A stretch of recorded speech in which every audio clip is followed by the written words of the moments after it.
the latest private astronaut mission to the International Space Station, preparing to launch more research to the space station, and how climate change is affecting our oceans and atmosphere.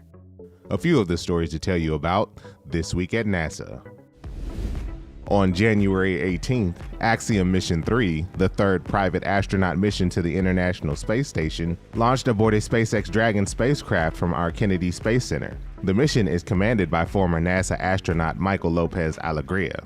NASA will provide integrated operations support, which starts during the Dragon's approach to the station, continues while the crew is aboard the orbiting laboratory, and concludes when Dragon leaves the area of the space station.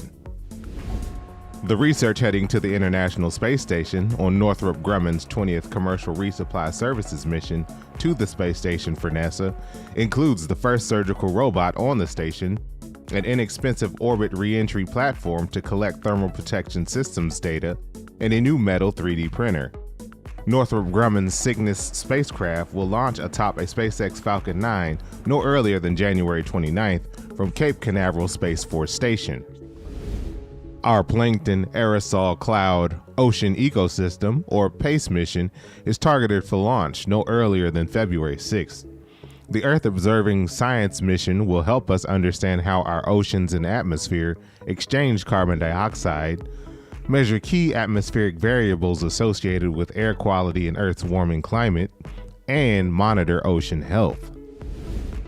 We resumed a critical test series with our RS-25 rocket engine on January 17th at our Stennis Space Center.